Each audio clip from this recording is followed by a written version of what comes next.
بیماری پیدا کرے گا، یہ سب مر جائیں گے۔ یہ معجزے سے ہوگا، یعنی ان کے اوپر فتح جو ہے وہ عام لڑائی کے ذریعے سے نہیں ہوگی، بلکہ اس کے اوپر فتح جو ہوگی وہ اللہ تعالیٰ سے بوجھ، ایک بیماری پیدا ہوگی سب مر جائیں گے، اور اس کے بعد اللہ تعالیٰ ایسے پرندے بھیجے گا بڑی لمبی لمبی گردنوں والے، وہ ان سب کو کھا جائیں گے، جیسے ہمارے ہاں گدھ ہوتے ہیں وہ ان کو صاف کر دیں گے۔ ورنہ تو یہ ہے کہ پوری دنیا کے اندر جو بدبو اور جو پیدا ہوتا معاملہ اس سے، تو اس نوع انسانی کی بقا ممکن نہیں تھی۔ ان کے خاتمے کے بعد پھر یہ ہوگا کہ حکومت اسلامی جو ہے پوری دنیا میں حضرت مسیح علیہ السلام کی ہوگی۔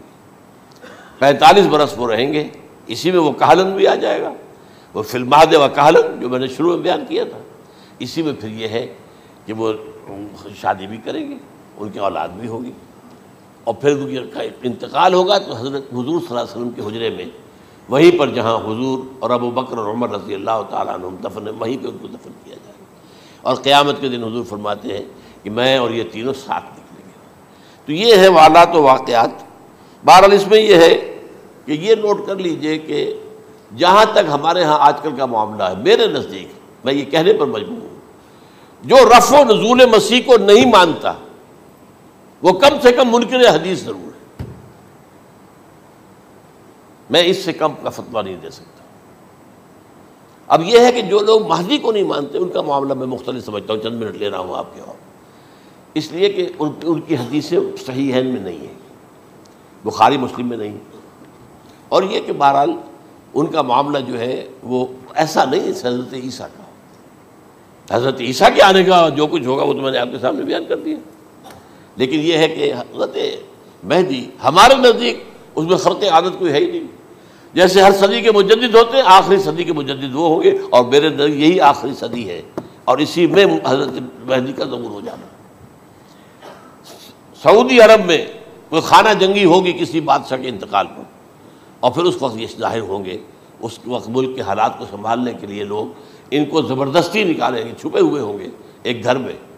یہ حضرت ام سلمہ رضی اللہ تعالی عنہ کی روایت ہے کہ ایک بادشاہ کے انتقال پر یہ خانہ جنگی ہو جائے گی، اور ایک شخص مدینے سے بھاگ کر مکے میں چھپ جائے گا۔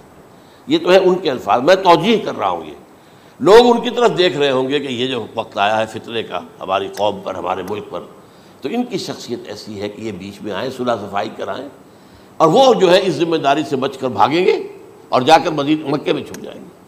پھر لوگ انہیں تلاش کر کے نکالیں گے اور زبردستی ان کے ہاتھ پر بیعت کریں گے، ورنہ وہ اتنے بڑے منصب کو۔ اور پھر یہ بھی ہے، ایک حدیث میں آتا ہے یصلحو فی لیلۃ واحدہ، ایک رات میں ان کی مکمل اصلاح کر دیں گے، یعنی اگر کوئی تھوڑا بہت نقص اور عیب کوئی ہوا بھی، کوئی کمی کوتاہی ہوئی بھی، تو اللہ تعالیٰ ایک رات میں اصلاح کروا دیں گے۔ لیکن ہمارے نزدیک اس قدر کوئی خرق عادت ہے ہی نہیں۔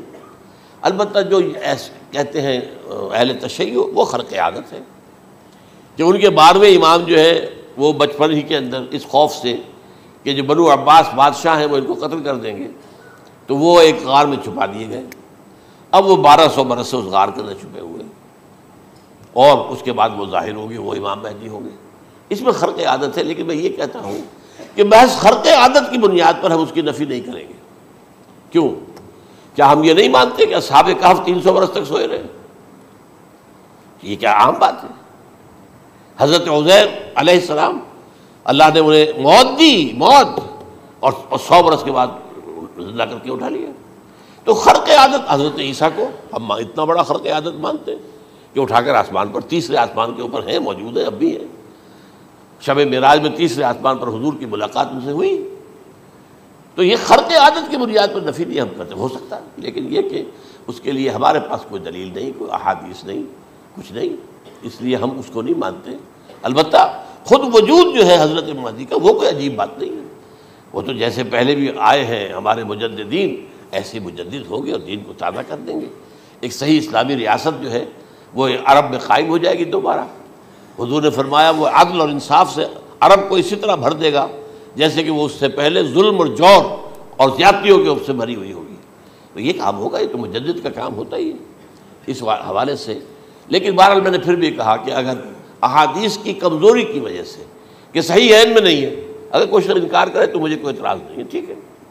لیکن جو حضرت عیسیٰ کے نفع سماوی اور حضرت عیسیٰ کے نزول کا انکار کرتا ہے، وہ کم سے کم، میں انہیں اور آگے کوئی فتویٰ نہیں دیتا کہ وہ کافر ہو گئے یا یہ ہو گئے یا وہ ہو گئے، لیکن منکر حدیث کے لائن میں تو وہ لازمت کھڑے ہو گئے، کیونکہ اتنی واضح اور پکی حدیثیں ہیں حضرت مسیح کے نزول کی، اور علامات قیامت میں جس طرح ان کا ذکر آتا ہے کہ اس سے انکار جو ہے وہ جب تک آپ پوری حدیث کے ذخیرے کا انکار نہ کریں اس وقت تک ممکن نہیں ہے۔